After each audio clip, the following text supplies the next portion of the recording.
recordarle, la clase está siendo grabada para que usted la pueda utilizar para poder apoyarse e ir pues ampliando la información y va a estar disponible en Classroom. Entonces, iniciamos, bienvenidos.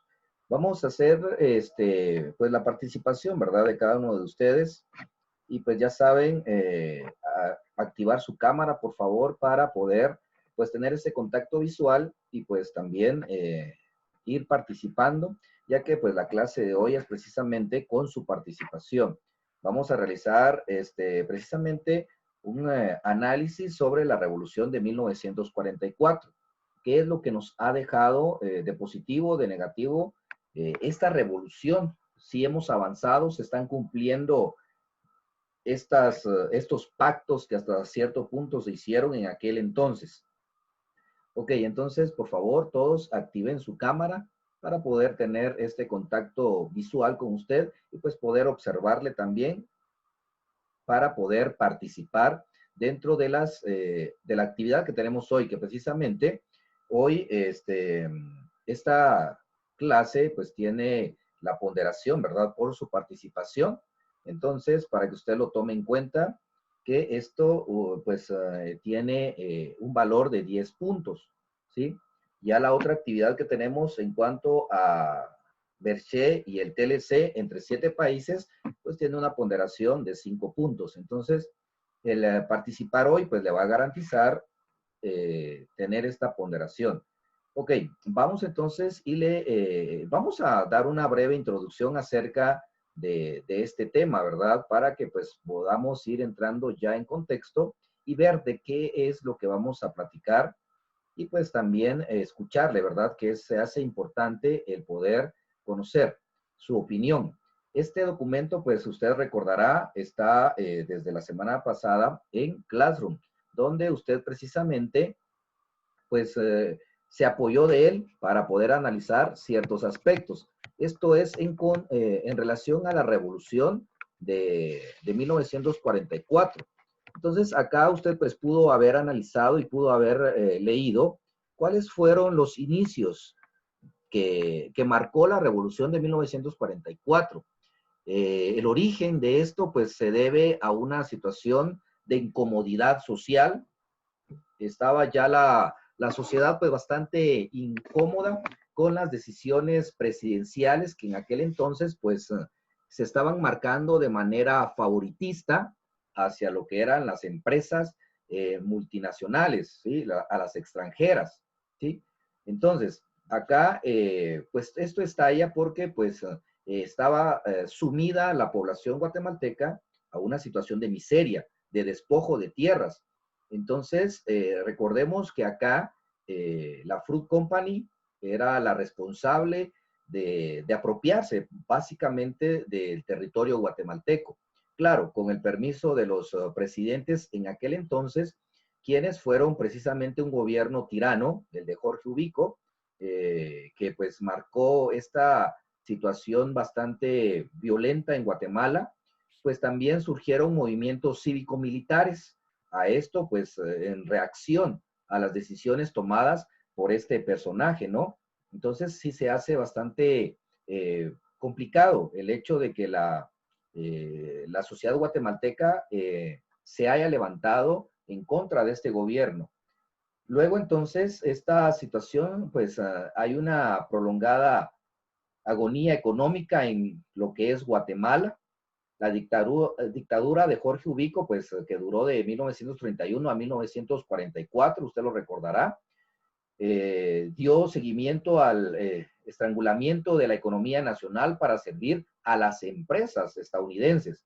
Entonces, recuerde que acá, pues, todo esto se dio apertura a esta producción bananera, que pues ellos vienen y se apoderan a cambio, ¿sí? Recibe algo a cambio el gobierno, que era precisamente el colocar el ferrocarril, ¿sí? Activar esta situación del ferrocarril, pero lo hicieron a costillas de los guatemaltecos. Les quitaron estas tierras para pues dárselas a ellos y que sembraran, que tuviera esa producción pues enorme de banano y pues sin pagar ningún impuesto, ¿sí? Imagínense. Entonces sí era bastante complicado esto porque pues les dieron varias tierras para que ellos produjeran. Entonces, de esta manera fue que se complicó, ¿no? El hecho acá en Guatemala. Entonces, cansados de esto, pues se levanta en armas lo que era precisamente la población, porque los derechos laborales no existían en estas fincas, en estos lugares de producción de bananos. Únicamente eran los beneficiados, los exportadores y pues el presidente. Ellos únicamente recibían el beneficio económico, porque durante el gobierno de Ubico, cualquier intento de persuadirse, es decir, de ponerse de acuerdo y hacer a libre decisión de los empleadores, pagarles a los trabajadores. Ese fue uno de los grandes convenios que hicieron estos personajes del gobierno con estas compañías, que le dejaron la potestad a la Food Company de que ellos pagaran, ¿sí? De que ellos pagaran lo que ellos quisieran. No había ningún derecho laboral, ¿sí? Eran horas y horas de trabajo, no se reconocía al trabajador. Entonces, esto viene y se complicó porque las condiciones feudales, es decir, de tributación, pues ellos la mantenían de una manera esclavista en que se encontraban los campesinos, era un indicio de comunismo asociada a organizaciones obreras con esta ideología. Entonces, en 1931 encarcelaron a 341 indígenas sindicales. Recuerde que esto de los sindicatos, pues nace con la inquietud de defender a los obreros, ¿sí? La palabra sindicalista en aquel entonces, pues nace con la intención de ir viendo los intereses de los trabajadores, pero obviamente no les convenía en aquel entonces y aún, ¿sí? Y aún no les conviene a los empresarios ni gobiernos que exista esta situación de los sindicatos, porque pues ellos velan por las, los derechos laborales, ¿sí? Los derechos laborales de los trabajadores. Entonces, debido al despojo y a las escasas proporciones de tierra que les quedaron a los pequeños y medianos propietarios, es decir, a los indígenas, a los nativos de acá, pues era imposible para la mayoría de la población sostenerse, ¿sí? Y asimismo a los familiares, mientras que solo el 2.2% de los propietarios acaparaban la mayoría de las tierras. Entonces, desde acá viene lo que se estaba platicando la otra vez, ¿no? De que solo en Guatemala existe una minoría de familia que maneja a la mayoría, que tiene las riquezas guatemaltecas. Y vamos a entender esto, que tiene las riquezas guatemaltecas en cuanto a toma de decisiones, en cuanto a otorgar o no otorgar ciertos beneficios a las empresas. En ese sentido es que se menciona que hay familias que deciden por Guatemala, ¿sí? Son los terratenientes, son los empresarios de alta élite quienes deciden cuál es el rumbo que va a tomar Guatemala. Si no, podemos tener pues una panorámica hoy en día, ¿no? ¿Quiénes son los que piden que se active Guatemala actualmente? ¿Sí? Es el CACIF. El CACIF es pues la Cámara de Comercio, quienes pues hasta cierto punto deciden y hacen presión al gobierno para que tome ciertas decisiones en contra de su voluntad, en contra del beneficio de una sociedad, de una población, porque en aquel entonces, en 1940, antes de 1944, era un 2.2% de los propietarios quienes acaparaban todo esto. Hoy en día, pues ha crecido un poco este porcentaje. Estaríamos hablando de un 5% quienes manejan la mayoría. Entonces, no bastaba con esto de la explotación y pues también se arrebataban tierras, ¿sí? Eran sancionados por Jorge Ubico cuando ellos pretendían, ¿sí? Manifestarse, pretendían exigir.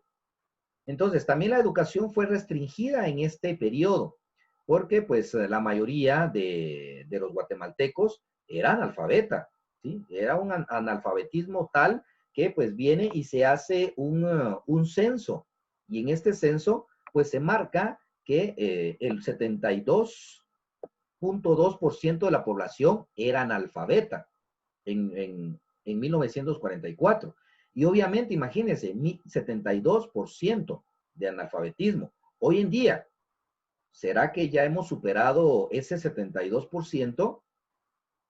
Y si sí, ¿en qué porcentaje? Entonces, vaya anotando esas preguntas porque juntos le vamos a dar la respuesta, ¿sí? Entonces, la primera pregunta a discutir es si ya hemos avanzado desde 1944 de ese 72%, porque Jorge Ubico, pues hace, perdón, el gobierno de Arbenz, Jacobo Arbenz, en 1950, realiza este censo, ¿sí? Hace este censo para ver el análisis de analfabetismo que hay en Guatemala, y marcando un 72% de la población era analfabeta.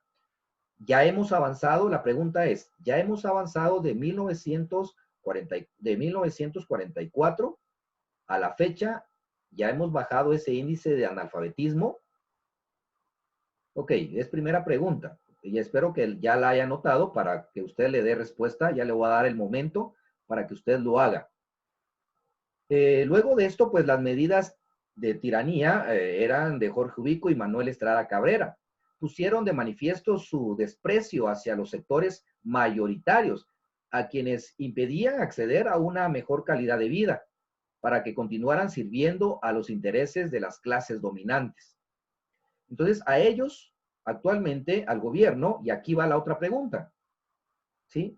¿Será que actualmente el gobierno se ocupa de que la población esté educada, pero que realmente esté educada? Sería la otra pregunta a discutir. Primera pregunta, ¿hemos avanzado en el nivel de alfabetismo? ¿Qué tanto porcentaje hemos avanzado? En aquel entonces era el 72% de analfabetismo. Ahora, ¿será que al presidente, es decir, al gobierno en sí, no al presidente actual, sino al gobierno en general, ¿sí? Al gobierno en general, ¿será que sí ya no son medidas tiránicas y que sí ya se ocupan de que el guatemalteco esté educado? ¿Considera usted que ha hecho ha hecho esfuerzos mayoritarios el gobierno realmente para que esté educada la población? Entonces, vemos estas situaciones bien complicadas, ¿no? Dentro de lo que era en aquel entonces, ¿cuánto hemos avanzado? ¿Qué porcentaje habremos avanzado dentro de esta revolución? ¿Será que realmente sí dio resultado o únicamente fue una, una situación política para poder ver si realmente el guatemalteco defendía sus derechos? ¿Sí? Vamos poco a poco con esto. El triunfo de la Revolución de Octubre, ¿sí? Luego de que pues se diera la revolución, pues hubo un triunfo, ¿no? Uno de los grandes triunfos que surgiera en aquel entonces era de que ya entonces el guatemalteco podía decidir, aparentemente, ¿no? Ojo con lo que le voy a decir. Aparentemente el guatemalteco ya podía decidir quién le gobernara, porque antes de 1944, recuerde que eran únicamente juntas militares las que gobernaban Guatemala, únicamente juntas militares, es decir, no había democracia. Entre ellos solo se pasaban el poder. Era algo como tipo España, ¿no? Donde la monarquía se hacía presente. ¿Qué quiere decir esto de un gobierno monárquico? Esto de la monarquía quiere decir que entre los mismos familiares o entre los mismos adeptos, entre los mismos simpatizantes del gobierno actual, podía decirle, por ejemplo, yo siendo el presidente, podría dejar yo a cargo a otra persona. ¿Sí? Yo decidía. A eso se hace lo que es un gobierno monárquico, así como sucede en España todavía. En Gran Bretaña todavía también sucede, que dentro de la misma familia gobiernan el país, ¿sí? Por eso se llaman reino, rey y reina, ¿sí?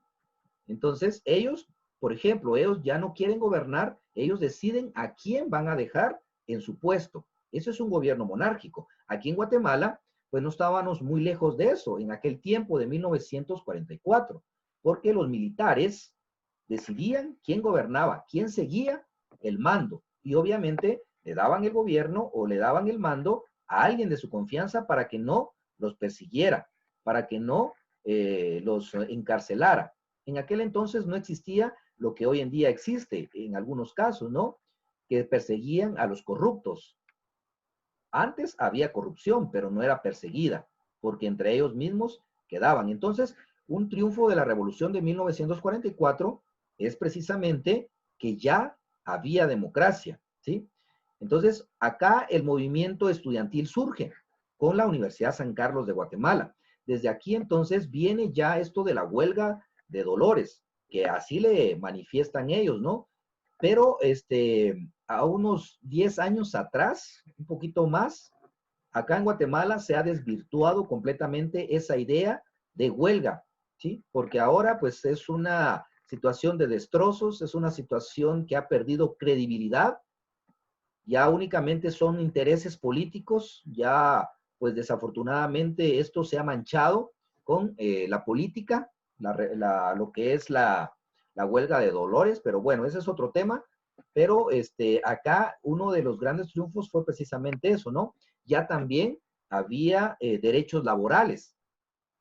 Entonces, trajo bastantes ventajas el que existiera esta revolución de 1944. Con ello, pues se viene el reconocimiento laboral. Aquí nace también lo que es el Código de Trabajo en la Revolución de 1944. También ya se reconoce lo que es la organización por medio de esto llamado organización uy, se me fue el nombre, de que exigían los derechos laborales en cuanto a la organización de sindicatos, ¿sí? Los sindicalistas. También aquí ya se reconoce, se deja estipulado que ellos pues van a estar viendo los beneficios del pueblo y pues empieza a trabajarse todo esto. Y aquí también, en este movimiento revolucionario, usted recordará que el 25 de junio se realizó una nueva manifestación en contra de Jorge Ubico. Y ahí pues muere a manos de los militares la maestra Chinchilla, a quien pues en muestra de esa fecha, pues se celebra el 25 de junio, que es el Día del Maestro, porque pues muere esta maestra dentro de esta manifestación. Entonces la indignación de los manifestantes era una llamarada bastante fuerte, ¿no? Se había convertido en la lumbre que hacía, pues, en contra de este régimen dictatorial. El 26 de junio se organizó otra huelga, generalmente en la que participaron obreros, comerciantes, entonces aquí ya no eran solo maestros, sino también ya se había unido pues toda la parte trabajadora en cuanto a maestros, comerciantes, obreros, en fin. Entonces, vemos acá lo interesante, ¿no? De la Revolución de 1944. Se reconoce ya los derechos laborales y también organizacionales en sindicatos y pues ya se empieza con la democracia. Entonces, acá pues vamos a también analizar los avances que se tuvieron en cuanto a la educación. Ya podemos ir viendo que precisamente con el pasar de los presidentes, la educación en algunos aspectos, en algunos gobiernos fue avanzando, en otros pues se estancó. Ya usted hizo ese análisis también de los presidentes, quienes realizaron mejores aportes y aportes significativos a la educación. Dentro de los primeros gobiernos electos, pues fue precisamente el ciudadano de los partidos políticos, ya también habían partidos políticos desde ese entonces, de tal cuenta surgió el Partido Nacional Renovador, formado principalmente por maestros.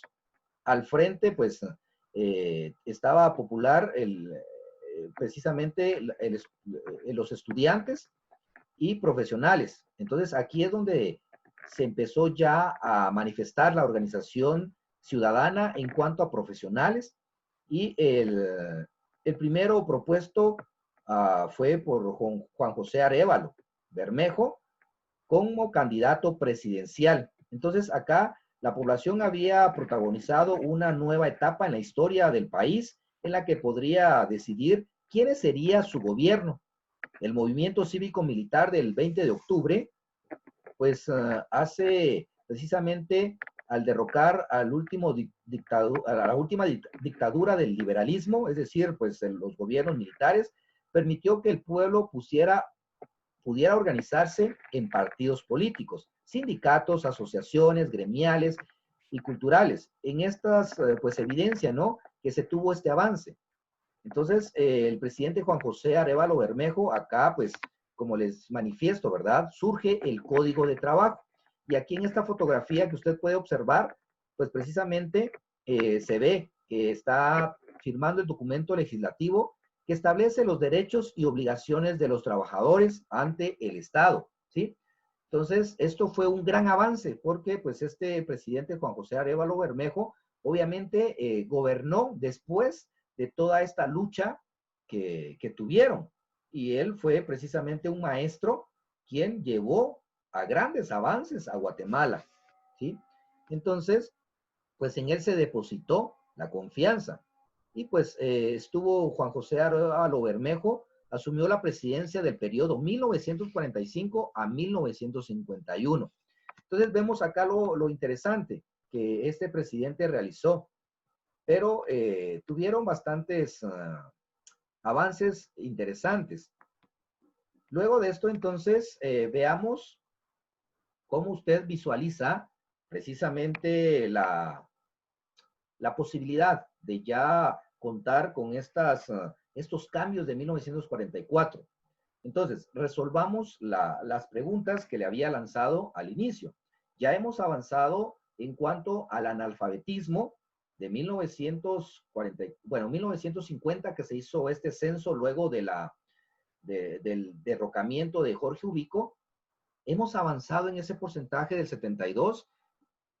¿Qué propuestas, qué políticas cree usted que el gobierno ha hecho? Si realmente ha trabajado por el analfabetismo, ¿le convendrá al gobierno que estemos educados? ¿Habrá hecho esfuerzos el gobierno para poder educar a la población? Veamos entonces. Y Vivian, ¿qué piensas tú? ¿Ya hemos avanzado en ese 72%?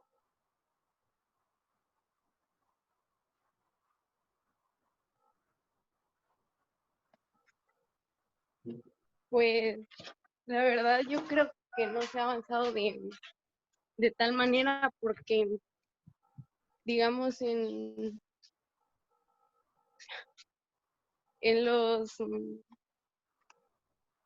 o sea, desde los tiempos atrás, digo, o sea, se han como que discriminado a los indígenas y todo eso, entonces no les dan la educación o por falta de recursos también no les dan educación. Y pues ahorita en la actualidad no pienso que se haya como que mejorado tanto la educación, digamos. Y ahorita así como acá en nosotros, lo que yo me doy cuenta es que, digamos, el gobierno cada año pone como que más fácil el estudio y, y o sea, para mí no está bien porque, digamos, uno se puede ganar así súper fácil los puntos y todo eso y a veces no aprendemos bien, sino solo hacemos las cosas para salir del paso, digamos. Y entonces, desde mi punto de vista, no se ha mejorado tanto la educación. Ok, Lilian, ¿qué piensas tú?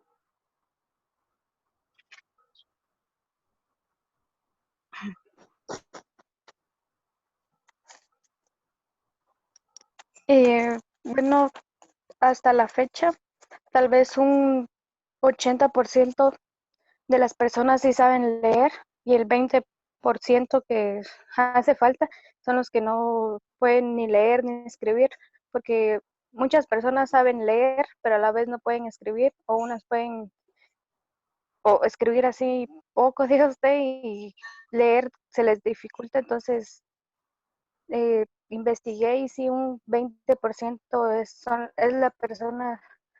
las personas que tienen alfabetismo. Profe, Ajá. ¿puedo decir algo? Es que yo también estaba investigando y, y me apareció que la población indígena de usted, de las mujeres, había crecido del 66% al 77%, y en los lugares rurales del 60% al 75%, o sea, no están lo suficientemente alfabetizados. Ujú, claro, excelente. Jenny, coméntanos.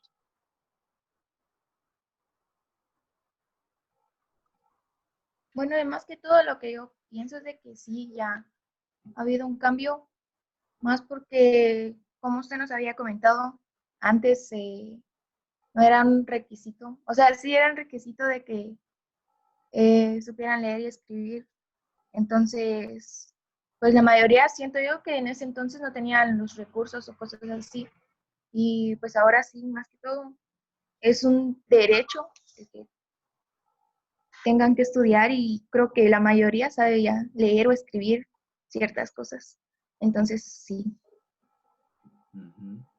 Ok, Alan.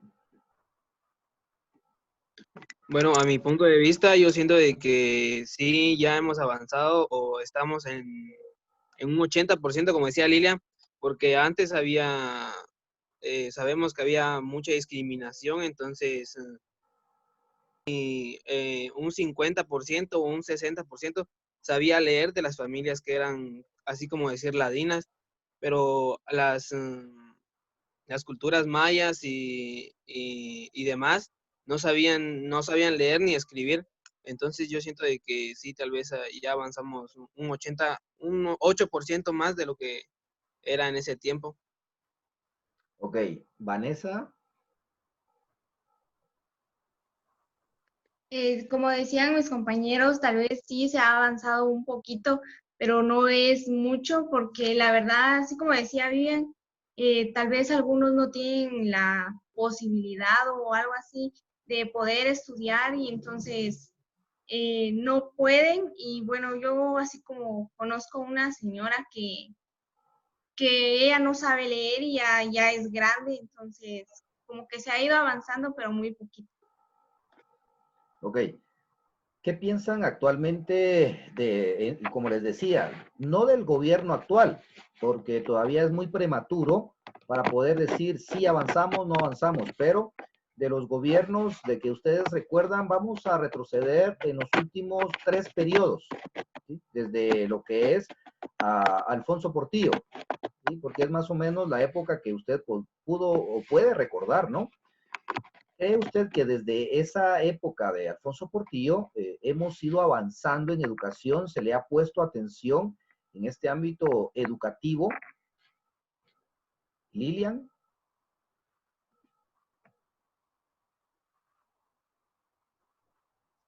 Bueno, ay, casi no mucho me recuerdo, pero Alfonso Portillo, si no estoy mal, él apoyó más la educación, pero después de su gobierno, ya no me acuerdo quién fue el que sí, por decirlo así, o como que fue pasando, dejando pasar el estudio y así los intereses que se tenía.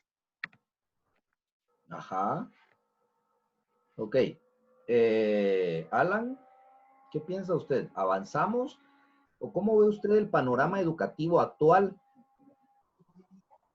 Y yo pienso de que sí, en el tiempo de ese presidente impulsó más la educación, ya que, como dice ahí, este presidente impulsó a que hubieran más docentes, que, digamos, incrementó la educación para que hubiera más maestros y mejorar la educación, ya que con presidentes anteriores no se había avanzado demasiado como con él. Ok, Jenny.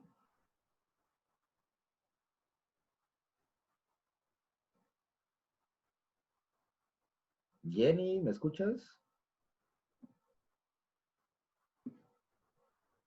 Ok. Vivian.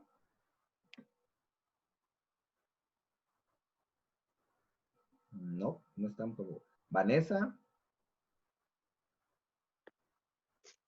Tal vez así como, sí se ha ido avanzando un poco en la educación porque tal vez así como dicen mis compañeros, ya hay como que maestros, entonces ya, entonces se les puede dar como que más la educación porque ya hay bastantes maestros.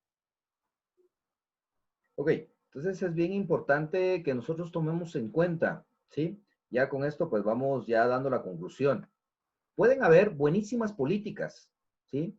Que pues actualmente no las hay, no se han aperturado porque pues ha sido bastante complicado, no han habido grandes avances desde Portillo precisamente, no le han puesto mucha atención a la educación, únicamente hacen lo obligatorio, es decir, solo van a dar, por ejemplo, lo que ya está establecido en ley, pero no hacen una promoción diferente en cuanto a mejores estrategias para la educación, a una renovación de la educación. Entonces, sí vemos bastante limitado ese aspecto actualmente, pero lo que vamos a tener como conclusión es lo siguiente.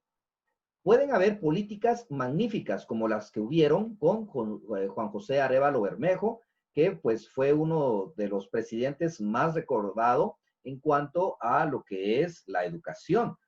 También está este otro personaje que pues también impulsó lo que es la educación en cuanto a proponer, ¿sí? Situaciones diferentes. Arévalo Bermejo, que impulsa todo esto de la educación. Entonces, le decía, puede haber magníficas propuestas, pero si realmente nuestra actitud siempre va a ser la de no avanzar, la de no querer nosotros educarnos por sí solos, y le voy a dejar ahí la inquietud, ¿no? La pregunta sería, y va en torno a lo que les estoy diciendo, que depende de nosotros avanzar, depende de nosotros el ir buscando las estrategias. Hoy en día, con esta situación pandémica que está sucediendo, usted está en casa. La pregunta es, ¿a cuántos cursos ya se inscribió usted? ¿Cuánto ya avanzó usted? ¿Cuántos tutoriales ha visto, por ejemplo, en YouTube?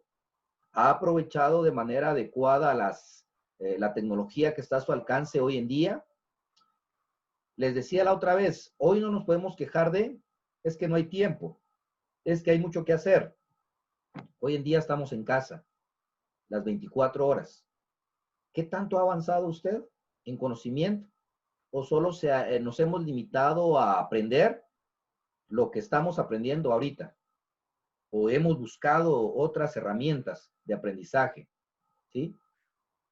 Entonces, la invitación queda en cada uno de nosotros. Como repito, puede haber actualmente una represión educativa o puede haber mejores propuestas educativas, pero ¿será que nosotros las vamos a aprovechar? ¿Será que nosotros vamos a avanzar o nos conformamos con lo que hay, con lo que estoy recibiendo y se acabó?